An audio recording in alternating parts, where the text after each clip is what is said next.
Finally, the second week of Monday Night Raw on Netflix has just begun. दोस्तों, आज हो गया है एपिसोड नंबर 2 नेटफ्लिक्स पर मंडे नाइट रो का। तो भाई कैसा गया पूरा शो? आफ्टर मैथ की बात करूंगा, लेकिन बवाल वीडियो है तो वीडियो को पूरा एंड तक देखना, इट्स ए रिक्वेस्ट। तो लेट्स गेट स्टार्टेड। देखिए, सबसे पहले बात करें मंडे नाइट रो की। मेन मेन सेगमेंट्स की बात करूंगा और क्या गलती हुई, क्या चीजें हुई और आफ्टर मैथ क्या क्या हुआ। सबसे पहले शुरुआत ही the best in the world CM Punk ने करी मंडे नाइट रो की शुरुआत। और सीएम पंक ने भाई तमाम आज कंफर्मेशन दे दी है। वैसे तो हम सबको पता था कि सीएम पंक रॉयल रंबल में होने वाले हैं, लेकिन आज ये बात को ऑफिशियल कर दिया है। सीएम पंक ने कहा आके कि भाई जॉन सीना, मैं तुम्हें देखूंगा रॉयल रंबल में आके, मैं सबको देखने वाला हूँ और 29 बंदों को रिंग की टॉप रॉप से बाहर फेंक कर रॉयल रंबल विनर बनने वाला हूँ, रेसलमेनिया को मेन इवेंट करने वाला हूँ, यानी कि हेडलाइन करने वाला हूँ। और सीएम पंक ने खुद को ऑफिशियली डिक्लेयर कर दिया 2025 मेंस रॉयल रंबल के लिए। अब रॉयल रंबल में जॉन सीना है, रोमन रिंग्स है, सीएम पंक है। लेकिन दोस्तों, इसी के बाद एंट्री होती है द विजनरी सेथ फ्रिगिंग रॉलिंस की। अब देखिए, सेथ रॉलिंस यहाँ पे अपनी हार को बताते हैं। सेथ रॉलिंस बोलते हैं कि ये मेरी ज़िंदगी की सबसे बड़ी हार थी, मुझे पता नहीं क्या हो गया, मैं बहुत सारे मैचेस हार रहा हूँ इन 1-2 सालों से, और ये वर्जन मेरा अच्छा नहीं है और मैं इसको पसंद नहीं करता। लेकिन हाँ, मैं इस वर्जन में रहना पसंद करूंगा बजाय कि मैं सीएम पंक तुम्हारे वर्जन को एक्सेप्ट करूं। तो यहाँ पे सेथ रॉलिंस सीएम पंक को ब्लेम करते हैं। लेकिन हाँ, सेथ रॉलिंस ने बोला कि मैंने तुमको अंडर एस्टिमेट किया, लेकिन तुम अभी भी वही हो जो तुम पहले थे, वैसे ही लड़ते हो, वैसे ही परफॉर्म करते हो। वहीं पे दोस्तों एंट्री हो जाती है ड्रू मैकिंटायर की। और ड्रू मैकिंटायर की भाई जो आज सीएम पंग ने बजाई है ना, मैं आपको बता नहीं सकता भाई। ड्रू मैकिंटायर की 2 बार बजाई है। एक बार तो सीएम पंग ने बोला ड्रू मैकिंटायर को कि भाई हलीना सेल में तेरा मैंने क्या हाल किया था। भाई ड्रू मैकिंटायर की शक्ल पे एक्सप्रेशन देखना भाई। ड्रू मैकिंटायर भीख मांग रहा था, भाई मुझे छोड़ दो, भीख मांग रहा था, छोड़ दो, भीख मांग रहा था, मुझे जाने दो, भीख मांग रहा था भाई हलीना सेल से बाहर जाने दो। लेकिन सीएम पंग ने जो ब्रूटलाइजेशन फैलाई थी, और ड्रू मैकिंटायर की शक्ल देखने वाली थी भाई। यही नहीं, सीएम पंग रुके, इसके बाद भाई ड्रू मैकिंटायर कुछ और बोलता। सीएम पंग ने बोला भाई तू चला जाए यहाँ से, नहीं तो एक बार मैं तुझे मार चुका हूँ, लेकिन अगली बार जब मैं मारूंगा तो तुझे 15 से ज्यादा स्टेपल कराने पड़ेंगे मेरे सर पर। अब जानते हैं भाई, ड्रू मैकिंटायर का सर फाड़ दिया था स्टेपल आ रहे। तो भाई बहुत इंटरेस्टिंग सेगमेंट थी ये। लेकिन हाँ, ड्रू मैकिंटायर ने भी भाई ऑफिशियली डिक्लेयर कर दिया खुद को रॉयल रंबल के लिए। सेथ रॉलिंस ने भी डिक्लेयर कर दिया। तो भाई अब रॉयल रंबल बवाल होगा, बिकॉज जॉन सीना है, रोमन रिंग्स है, the best in the world है, सेथ रॉलिंस और ड्रू मैकिंटायर है। तो भाई अभी और भी नाम कंफर्म होते नजर आने वाले हैं। लेकिन सही कह रहा हूँ भाई, मजेदार रॉयल रंबल होगा। आई थिंक बहुत सालों के बाद एक ऐसा रॉयल रंबल होगा जहां पर हमको सारे सुपरस्टार देखने को मिलेंगे। बहुत समय के बाद, आई थिंक 2018-19 के बाद ऐसा हो रहा है। तो बवाल चीज़ है, आई थिंक मज़ा बहुत आने वाला है। और आज मंडे नाइट की शुरुआत बहुत अच्छी थी, बहुत अच्छी सेगमेंट लगी इन तीनों की मेरे को। और जैसे भी हुआ तो भाई बढ़िया था भाई, that is the biggest thing. अब दोस्तों बात करें पेंटागन जूनियर की। देखिए, पेंटागन जूनियर ऑफिशियली डेब्यू हो चुका है डब्ल्यूडब्ल्यूई कंपनी में। अब पेंटागन जूनियर को वाकई में पता चलेगा कि बिग टाइम क्या है, ऐसा माइकल कोल का कहना था कमेंट्री पे। और माइकल कोल ने एक और बात करी पेंटागन के बारे में कि भाई ये ऑफिशियली एनडीए साइंड सुपरस्टार है। अब मेरे को नहीं पता भाई ऐसा माइकल कोल ने क्यों बोला कि एनडीए साइंड सुपरस्टार है, क्या कोई सी कंपनी के साथ एनडी साइन करा हुआ है, आई डोंट नो भाई। पर हमको क्या मतलब है यार, pentagon junior is back, but इस बार नाम पेंटा के नाम से डेब्यू हुआ है, तो कोई दिक्कत नहीं भाई। लेकिन सुपरस्टार बहुत अच्छा है। चैड केबल के साथ मैच था, मैच अच्छा हुआ, बहुत अमेजिंग मैच था। आई थिंक अगर पेंटा इसी तरीके से रेसलिंग करता गया तो भाई बहुत बड़ा नाम कमा लेगा, जैसे कि रेमी स्टो ने कमाया था। बट बहुत अच्छी बात है कि जूनियर पेंटागन जूनियर का डेब्यू हुआ और सबको मतलब उसका सपोर्ट मिला फैंस की तरफ से। और बस बताया जा रहा है कि बैक स्टेज कुछ लोग अनहैप्पी है पेंटा से, बिकॉज टाइमिंग काफ़ी ज़्यादा ले ली। बिकॉज जो प्रोमो कट किया था वो टेप, मतलब कि वो शेड्यूल नहीं था पेंटा का, वो टाइम कट था जो भी था। चलो जो भी है यार, डेब्यू सुपरस्टार थोड़ा तो बोलेगा ही ना भाई। ऐसा थोड़ी ना कि डेब्यू के बाद निकाल दे, that is a biggest thing. वही भाई उसको बोल देना, तो नया सुपरस्टार है, डेब्यू कर लिया है, पेंटा है, तो भाई थोड़ा तो बोलेगा ना माइक पे, एड्रेस करेगा, डब्ल्यू यूनिवर्स को बताएगा कि भाई मैं कौन हूँ, मेरा नाम क्या है, मैं किस तरह से रेसलिंग करता हूँ। सबसे बड़ी बात है कि आज डब्ल्यू कंपनी मंडे नाइट रो पर पेंटा की फैमिली मौजूद थी। लेकिन भाई चलो जो भी था, प्रोमो काटा वो स्टोरी में नहीं था, वो ओवर चला गया, टाइम के ऊपर चला गया। बट मेरे को एक चीज़ समझ नहीं आती, नेटफ्लिक्स पर डब्ल्यू कंपनी चली गई है। और आज आपने देख ही लिया होगा कि मंडे नाइट रो 2.5 घंटे का शो था। यानी कि भाई अब इनके पास टाइम की कोई लिमिटेशन नहीं है, ये चाहे तो 1 घंटे का करते हैं, चाहे तो 6 घंटे का करते, चाहे 10 घंटे का करते। लेकिन आज मंडे नाइट रो पिछले मुकाबले कम था, 2.5 घंटे का शो था, लेकिन फिर भी टाइम की समझ नहीं आ रहा मेरे को, टाइमिंग क्यों भाई? आपके पास अनलिमिटेड टाइम है। या तो भाई ट्रिपल एच या बैक स्टेज टीम जो भी है वो ये कहना चाह रही होगी कि भाई हम पेंटा के डेब्यू से खुश हैं, लेकिन हमारे जो लोकर रूम के सुपरस्टार है वो खुश नहीं है, बिकॉज उनको लगता है कि उनकी जो टाइमिंग थी वो उसको कम कर दिया गया। जो भी था मुझे नहीं पता भाई, but one of the major thing is कि भाई आज पेंटा का डेब्यू हो चुका है। अब ये चीज़ें तो भाई देखें कहाँ तक जाती है, लेकिन हाँ एक बात कहना चाहता हूँ, जो रेसलिंग मैच दिया है बवाल था। पेंटा के बारे में आगे क्या होता है वो देखना इंटरेस्टिंग होगा। बट मेरे को कहीं ना कहीं लगता है कि डब्ल्यू कंपनी इस बंदे को मैसिव पुश दे दे भाई, जिस तरह से रेमिस्ट्रियो को दिया था ना, उसी तरीके से पेंटा जूनियर को दे दे, बिकॉज भाई ये एक मैक्सिकन सुपरस्टार है, लुचा डोर है, तो फाइनली ये बंदा डिजर्व करता है। और सबसे बड़ी बात इसकी लुक कमाल की है, भयंकर लुक है। मैं ये चाहता हूँ कि इसको कमाल का डेब्यू और कमाल की स्टोरी लाइन और कमाल की हाइप मिले। लुच्चा डोर का बड़ा superstar penta is officially W superstar now. अब देखते हैं कि भाई इसके आगे लेके क्या क्या चीज़ होती है। अब दोस्तों बात करना चाहता हूँ लिव मॉर्गन के बारे में। देखिए लिव मॉर्गन अपना टाइटल हार चुकी है, रिया रिप्ली बन चुकी है न्यू चैंपियन। और अब बैक स्टेज में दिखाया गया था कि लिव मॉर्गन और डोमिनिक मिस्टेरियो के बीच में खटपट शुरू हो गई है। मैंने आपको कहा था कि भाई लिव मॉर्गन नाटक कर रही है, वो चूजे को हथियाना चाह रही थी, बिकॉज टाइटल की नीड थी और टाइटल उसको मिल गया। और अब उसको एक ग्रुप की नीड थी जो उसके मैचेस को सेव कर सके, जो उसकी टाइटल को सेव कर सके। लेकिन दोस्तों फाइनली अब रिया रिप्ली का टाइटल जा चुका है और अब फाइनली वो अपने असली रूप में आने वाली है। जो आज हमने देखा कि मंडे नाइट रो पर डोमिनिक बोलना शुरू कर दिया तो भाई आज चूजे की खिटखिटी उतार दी भाई। फिल्म बैलर हंस रहा था उसके ऊपर, फिल्म बैलर को पता था भाई ये क्या हो रहा है इसके साथ। But one of the major thing इसकी भाई आज फाइनली वो वक्त आ चुका है जब लिव मॉर्गन अलग होने वाली है जजमेंट डे से। अब देखते हैं कि भाई इसके साथ क्या होता है आगे लेके तो that is a biggest thing. अब रिया रिप्ली से बात ही करिए। देखिए रिया रिप्ली आज मंडे नाइट रो पे आई थी, ज़्यादा कुछ खास नहीं हुआ, बट आई थिंक मेरे को समझ नहीं आ रहा भाई, नाइट जैक्स टाइटल हार चुकी है, उसको मंडे नाइट रो पे भेज दिया गया है। लेकिन आज ये ऑफिशियली कंफर्म है रोयल रंबल मैच के लिए, वुमेन्स रोयल रंबल मैच के लिए। अब देखते हैं कि भाई रिया रिप्ली को रोयल रंबल में चैलेंज कौन करता है उनके टाइटल के लिए, that is a biggest thing. अब दोस्तों बात करना चाहता हूँ एक और मैच की है, सैमी जेन वर्सेस वर्सेस किसका मैच था भाई, मिस का। ये मैच बहुत अच्छा था यार, फाइनली मेरे को ये मैच बहुत अच्छा लगा। वैसे मैं बात करता नहीं हूँ मंडे नाइट रो के सेगमेंट के बारे में, लेकिन ये मैच मेरे को कमाल का लगा था, सैमी जेन वर्सेस द मिस। और मिस भी कमाल का सुपरस्टार है, लेकिन जो सैमी जेन ने आज परफॉर्मेंस दिखाई है भाई मेरे को बवाल लगी।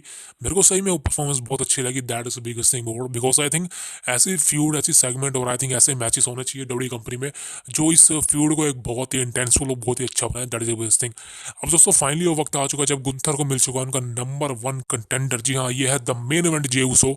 दोनों के बीच में बहस होती है, दोनों के बीच में सेगमेंट होती है, और finally Saturday night main event को गुंथर वर्सेस जे उसो का मैच मेन इवेंट के लिए बुक हो जाता है। अब इनका मैच होने वाला वर्ल्ड हैवीवेट चैंपियनशिप के लिए। अब दोस्तों आपको पता है भाई इस मैच की एंडिंग क्या होने वाली है, बताने की जरूरत नहीं, ज़्यादा ना मैं ज़्यादा बात करूंगा। ये match Saturday night main event को ऑफिशियली होने वाला। अब देखते हैं कि भाई इस मैच में क्या होता है, लेकिन हम सबको पता है इस मैच की एंडिंग कैसे होने वाली है। अब दोस्तों बात करना चाहता हूँ the last thing, and this is gonna be the biggest thing, because अब ऐसा वक्त है ना कि भाई डब्ल्यू कंपनी के बारे में चीज़ें कभी बढ़ रही हैं तो कभी घट रही हैं। जैसे कि नेटफ्लिक्स पर जो व्यूअरशिप आई है, अब इसी को लेके कंट्रोवर्सी चीज़ें हो रही हैं। अब देखिए डब्ल्यू कंपनी नेटफ्लिक्स पर गई और मंडे नाइट रो को नेटफ्लिक्स पर शिफ्ट करा। लग रहा था कि भाई अब कुछ बड़ा होगा, लग रहा था कि डब्ल्यू कंपनी को उनका मैसिव जो एक कहते हैं ना कि भाई मैसिव पावर मिलने वाली है वो नेटफ्लिक्स पर जाके मिलेगी। लेकिन दोस्तों जो नंबर सामने आए हैं जिसको देख के लग रहा था वैसा कुछ हुआ नहीं, वैसा कुछ बवाल हुआ नहीं। Because 4 million is not a large number, because अगर आप नेटफ्लिक्स पर हो तो करीबन 10 मिलियन के ऊपर बात होनी चाहिए। बिकॉज नेटफ्लिक्स कोई एक लिमिटेड ओटीटी प्लेटफॉर्म नहीं है, एक ग्लोबल है, इंटरनेशनल है, हर कंट्री में मौजूद है। यानी कि आप मंडे नाइट रो को हर कंट्री में देख सकते हैं सिवाय इंडिया के और एक दो चीज़ों के और के। वाकई में डब्ल्यू कंपनी का डाउनफॉल शुरू हो चुका है। क्या डब्ल्यू कंपनी की जो मैसिव थिंकिंग थी कि बड़ा करने की, बड़ा सोचने की, वो ख़त्म हो चुकी है। देखिए मैं इन सब में नहीं मानता, मैं इन चीज़ों में बिलीव ही नहीं करता कि डब्ल्यू कंपनी का डाउनफॉल आ गया है, डब्ल्यू कंपनी डूब गई है, डब्ल्यू कंपनी स्तर गिर गया है, व्यूअरशिप नहीं आ रही। देखिए दोस्तों एक बात तो कंफर्म है कि डब्ल्यू कंपनी को कोई फ़र्क नहीं पड़ता व्यूअरशिप के मामलों में। भले ही बड़ी कंपनी बोले कि हाँ हमें व्यूअरशिप चाहिए चाहिए चाहिए, बट वो टीवी तक सीमित थी। लेकिन अब वो नेटफ्लिक्स पर जा चुकी है, तो नेटफ्लिक्स ने तो डब्ल्यू कंपनी को 10 सालों का पैसा दे दिया है। यानी कि भाई डब्ल्यू कंपनी नेटफ्लिक्स पर तो आने वाले 10 सालों तक जो भी कुछ दिखाने वाली है उसका पैसा डब्ल्यू कंपनी को नेटफ्लिक्स ने एडवांस दे दिया है, वो डील हो चुकी है। लेकिन एक मैसिव चीज़ दोस्तों ये भी है कि डब्ल्यू कंपनी का जो शोज होते हैं, जैसे ये मंडे नाइट रो, स्मैकडाउन, सारे पीएलईज, उन पर फ्लॉप टैग ना लग जाए। क्योंकि आपको पता है कि आजकल आजकल क्या है, बहुत पहले से ये चलन चल रहा है कि जो टीवी सीरियल्स होते हैं या जो शोज होते हैं वो फ्लॉप हो जाते हैं या हिट हो जाते हैं। जो फ्लॉप होते हैं उन पर फ्लॉप का टैग लग जाता है, भले उन पर कितना भी बॉक्स ऑफिस हो, कितना भी कलेक्शन हो। वैसा ही कुछ डब्ल्यू कंपनी के साथ ना हो। दोस्तों देखिए, प्रॉब्लम पता क्या है, प्रॉब्लम है, वैसे मैं कल वीडियो बनाऊंगा इस बारे में, बिकॉज आज तो आफ्टर मैच की बात करनी थी। लेकिन हाँ, कुछ चीज़ें हैं जैसे कि भाई डब्ल्यू कंपनी के पास ज़्यादा बड़े सुपरस्टार अब फिलहाल नहीं है। अगर नए नए बंदों की बात कर रहा हूँ, ये नहीं कह रहा कि नहीं है, गिने चुने नाम है भाई। जैसे कि नंबर वन पर the best in the world है सीएम पंक। सीएम पंक बहुत बड़े नाम है। और मैं आप बिलीव में यकीन रखना, अगर सीएम पंक कंपनी में ना आता वापसी, तो भाई ये चीज़ें ना होती। सीएम पंक के आने से भाई कंपनी को बहुत फायदा मिला है। और एक तरह से ट्रिपल एच को एक एक लाठी मिल चुकी है कि बिकॉज ट्रिपल एच को पता था जब रोमन जाएगा, जब रोमन रेस चला गया तो भाई और कौन संभालेगा। अब लेकिन जब सीएम पंक के बारे में सुना उसने, भाई उसके तो मतलब लड्डू आ गए हाथ में। तो सीएम पंक को कंपनी ने बुलाया और सीएम पंक अब आ भी गया। तो सीएम पंक ने एक तरह से सेव सेव करा डब्ल्यू कंपनी के फ्यूचर को। तो सीएम पंक पे रिलायबल तो मेरे ख्याल से आने वाले गिनती के 5 सालों तक डब्ल्यू कंपनी रह सकती है। लेकिन उसके बाद क्या, उसके बाद तो सीएम पंक भी भाई बहुत ही कम रेसल करेंगे, बहुत ही कम हो जाएंगे। उसके बाद सेथ रोलेंस की बात करें, रोलेंस भी भाई बहुत कम हो जाएगा। मेरे को लगता है कि रोलेंस भी आने वाले 5-6 सालों तक रेसल करेगा, मेरे को लगता है। लेकिन वो भी पार्ट टाइम। वो ऐसे नहीं है कि भाई लंबा चल रहा है, लंबा रेसल कर रहा है, ऐसा नहीं होने वाला। बिकॉज मेरे को वो चांसेस बहुत कम लगते हैं। सेथ रोलेंस अभी से पार्ट टाइमर है। रोमन रेंस तो जाने वाला रेसलमेनिया के बाद। कोडी रोड्स कितने दिनों तक चैंपियन रहेगा नहीं पता, लेकिन जैसे ही कोडी से टाइटल गया, कोडी की हालत अच्छी नहीं हुई, कि मैं आपको कह रहा हूँ। तो अब गिनती के कुछ और ही सुपरस्टार है। वैसे मैं कल वीडियो बनाऊंगा इस बारे में और आपको इसका क्लैरिफिकेशन दूंगा। लेकिन but the important thing is दोस्तों की जो डब्ल्यू कंपनी का जो इस समय कंटेंट है वो अच्छा है। मैं ये नहीं कह रहा बेकार है, बिल्कुल नहीं कहूँगा। ना ही मैं डब्ल्यू कंपनी की कोई बेइज्जती वगैरह करूँगा, बिकॉज उनका कंटेंट अच्छा है, सब कुछ बहुत बढ़िया है। लेकिन एक चीज़ जो डब्ल्यू कंपनी की सबसे मतलब कि मेरे को पसंद नहीं है, वो ये है कि भाई ये ना इनके पास एग्जाम्पल्स बहुत सारे हैं। मतलब हर चीज़ का इनके पास एग्जाम्पल है। जैसे कि भाई इनसे सवाल पूछा गया था कि नेटफ्लिक्स पर व्यूअरशिप का चक्कर है, तो ट्रिपल एच ने साफ साफ कहा था कि भाई देखो, हमें व्यूअरशिप से कोई मतलब नहीं है, हमें सिर्फ अपना कंटेंट देना, हमें काम करना है। तो भाई देखिए, अगर आपको व्यूअरशिप से फर्क पड़ेगा, भाई व्यूअरशिप बहुत मैटर करती है। व्यूअरशिप बहुत मैटर करती है। और 4.2 million numbers for global platform is not good, it is not a good sign. भाई 4.2 मिलियन छोड़ो भाई, 6-6 मिलियन तो नॉर्मल शोज को मिल जाते हैं जिनका बजट भी 15-20 करोड़ होता है। तो आपका तो भाई शो ही इतना बड़ा, मंडे नाइट रो डब्ल्यू कंपनी करीबन 40-40 सालों 50 सालों से चल रही है भाई। तो भाई इस पे रिलायबल नहीं करना चाहिए कंपनी को। ये जो नंबर सामने आए हैं ये मतलब बहुत अच्छे नहीं है, मैं तो ये कहूँगा। 2.5 मिलियन तो स्मैकडाउन कर लेती है, 2.5 मिलियन तो यूएस के अंदर आ जाते हैं, वो भी नॉर्मल स्मैकडाउन से। ये तो भाई मंडे नाइट रो का शो था, ग्लोबल था, हर कंट्री से लाइव था, फिर भी 4 मिलियन। आप कह रहे हैं कि आपने स्क्विड गेम को पीछे छोड़ दिया। आपने स्क्विड गेम को पीछे तब थोड़ा, जब स्क्विड गेम सारी 1 महीना पुरानी हो चुकी थी। वो स्क्विड गेम को पीछे छोड़ने का मतलब ये नहीं आपने उसको हरा दिया वीएस के मामले में, वॉच टाइम के मामलों में। तो don't compare yourself to squid game और एनी अदर वेब सीरीज। वो चीज़ें नहीं है भाई। आप एक स्पोर्ट्स एंटरटेनमेंट हो, आप उसी पर रहो। किसी और स्पोर्ट्स से कंपेयर करने, स्पोर्ट्स सॉरी, किसी और शोज या किसी और फिल्म से कंपेयर करने की जरूरत नहीं है। द मेन थिंग इसकी भाई डब्ल्यू कंपनी को अपने कंटेंट में कुछ मतलब कुछ करने की जरूरत नहीं है। बहुत अच्छा कंटेंट है डब्ल्यू कंपनी का, आई एम सपोर्टिंग मैन।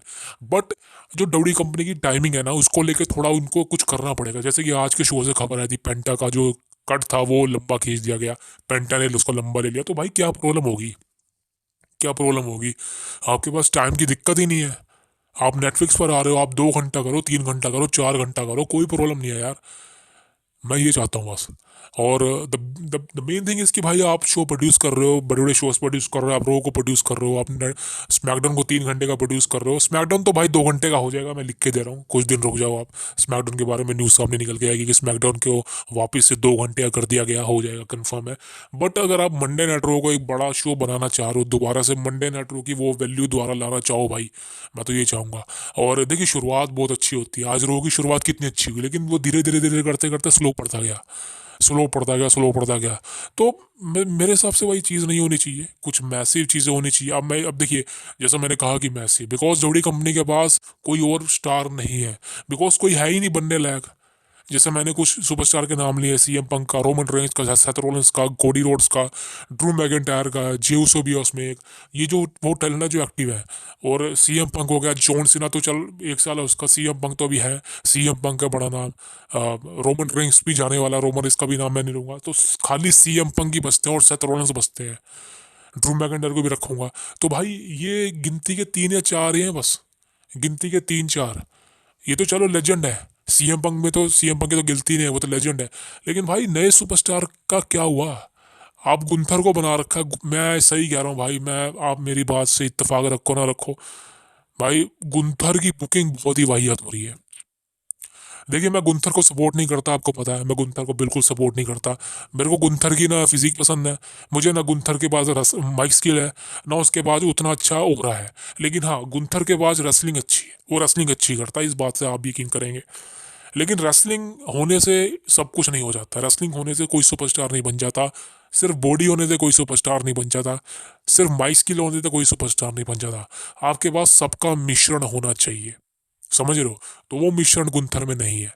और मेरे हिसाब से अगर गुंथर का मैच जेउसो के साथ हो रहा है तो वो बहुत परफेक्ट डिसीजन है जेउसो को चैंपियन बनाने का। बिकॉज जो पावर, जो ओरा और जो फैन फ्लोइंग इस समय जेउसो की बनी हुई है, भाई किसी की नहीं है, किसी की नहीं है, बहुत अमेजिंग है। और अगर आप इसी चीज को कंटिन्यू रखना चाहते हो तो आप जेउसो को वर्ल्ड हैवीवेट चैंपियन बना दो। मेरे हिसाब से भाई कुछ भी हो सकता है इस मैच में, बिलीव मी। बिकॉज आप खुद सोचे ना, अगर इस मैच में जेउसो हारेगा तो सही कह रहा हूँ, फैंस को आज यकीन ही हो जाएगा कि भाई ये बंदा चैंपियन ही नहीं बन सकता। इसको आपने इंटर चैंपियन बनाया था, वो भी 2 हफ्तों में हार गया। अब इसको आप वर्ल्ड चैंपियन मतलब मैच में उतारा है, वो भी हार गया, तो खत्म है भाई ये बंदा। ये बंदे का होगा क्या? ये बंदा मतलब किस तरह से खेलेगा, आगे डिफेंड होगा, आई डोंट नो। तो आपके पास बहुत बढ़िया मौका है सैटरडे नाइट मेन इवेंट में कि आप जे उसो को चैंपियन बना दो। और गुंथर को हारने से कोई फर्क नहीं पड़ेगा। आपको सोचिए गुंथर इंटर चैंपियन हार गया, कोई फर्क पड़ा उसको? सैमी जेन ने गुंथर का पिन कर दिया, किसी ने आज तक गुंथर की बेइज्जती नहीं करी इस बारे में कि तू ऐसे बंदे से हार गया जो तेरे से वजन में आता है, जो तू मतलब तेरे सामने छोटा है। किसी ने नहीं कहा, क्योंकि किसी को फर्क ही नहीं पड़ता गुंतर हारे जीते। तो जे उसो को जीतना बहुत ज्यादा जरूरी है। जे उसो को सिर्फ आप यील्ड तक सीमित मत रखिए, उसको आप एक अच्छा मतलब सुपरस्टार बनाइए भाई, उसको सिंगल सुपरस्टार बनाइए। आज गुंथर ने भी कहा था कि तू एक टैग टीम प्लेयर है बस। एज को भी ऐसा कहा जाता था, लेकिन एज ने साबित किया ना वो क्या चीज है, हॉल ऑफ फेम में रेडिडेड सुपरस्टार। तो भाई जे उसो भी एज ही है। जे उसो मुझे क्लियर एज लगता है भाई, सही कह रहा है। जो एज एज करता था ना उस समय 2006, 7, 8, 9, 10, वही समय जे उसो कर रहा है। और जो रिस्पॉन्स एज के पास था वही जे उसो के पास है। मैं सिंपल सा कहता हूँ भाई, जे उसो का ये जो हो रहा है ये खराब मत करो। जे उसो को वर्ल्ड हैवीवेट चैंपियन बना दो, इससे बढ़िया मतलब डिसीजन ही नहीं होगा भाई, बढ़िया नहीं होगा। सो मेरे हिसाब से फाइनली इसका वक्त आ चुका है। और अगर आपने ओडी ले गया तो मेरे हिसाब से इसका करेक्टर खत्म होगा, जो मर्चेंडाइज सेल हो रही है उनमें प्रॉब्लम आएगी। That is the biggest thing. अब दोस्तों बात कर लेता हूँ the last thing, and is gonna be the 16 time world heavyweight champion John Cena. अब देखिए जॉन सीना का नाम बहुत लिया जा रहा है, सीएम बंग ने लिया है और भी सुपरस्टार्स ने लिया है, because John Cena royal rumble में एंट्री लेने वाला है। अब जॉन सीना मंडे नाइट रो पे कब आएगा? अब आपने लास्ट वीक जॉन सीना को देखा था, अब जॉन सीना अब कब आएगा? बिकॉज अब तो भाई असली मौका है रसल करने का। अब जॉन सीना दोस्तों आपको देखने को कहाँ मिलने वाला है? जॉन सीना दोस्तों आपको देखने को मिलने वाला है बिफोर रॉयल रंबल, यानी कि जो मंडे नाइट रो का शो होने वाला है रॉयल रंबल से पहले, वहां पे आपको जॉन सीना देखने को मिलने वाला है। अब देखते हो भाई जॉन सीना वहां पे आके क्या करता है। लेकिन हाँ, जॉन सीना बिल्कुल शेड्यूल है आने वाला। जॉन सीना आई थिंक उससे पहले भी देखने को मिल सकता है, सैटरडे नाइट मेन इवेंट से पहले जो मंडे नाइट रो होगा वहां पे आपको जॉन सीना देखने को मिलेगा। That is a biggest thing. अब देखते हैं कि भाई जॉन सीना वहां पे आके क्या क्या करता है। लेकिन हाँ कंफर्म है कि भाई जो रॉयल रंबल में पार्टिसिपेट करने वाले हैं वो सारे एक दूसरे को टकराएंगे। लास्ट ईयर आपने देखा ही था कोडी रोड्स और सीएम पंक के बीच में फेस टू फेस हुआ था। इस साल भी कुछ ऐसा होने वाला दोस्तों, जॉन सीना का फेस टू फेस होगा सीएम पंक के साथ, तो कंफर्म है भाई।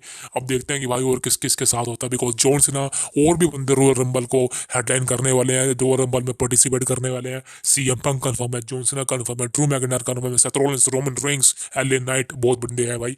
अब देखते हैं कि भाई कौन जीतता है, और खासकर रेंडी ओटन। भाई रेंडी ओटन का रॉयल रंबल में आना बहुत ज्यादा जरूरी है। मेरे हिसाब से ओटन भी आना चाहिए, लेकिन मेरे को लगता है कि ओटन का रॉयल रंबल में रिटर्न होगा। वहाँ पे आई थिंक केविन ओवेंस और कोडी रोड्स का जो मैच होगा वहाँ पे ओटन का रिटर्न हो सकता है। बट दोस्तों आज की न्यूज़ नहीं देखती, कल बात करूंगा बहुत ही इंपॉर्टेंट टॉपिक पर, बहुत ही इंपॉर्टेंट टॉपिक पर। तो कल की वीडियो बिल्कुल भी मिस मत करना। और आज की वीडियो को देखा तो लाइक करें, सब्सक्राइब करें। See you next, thank you very much.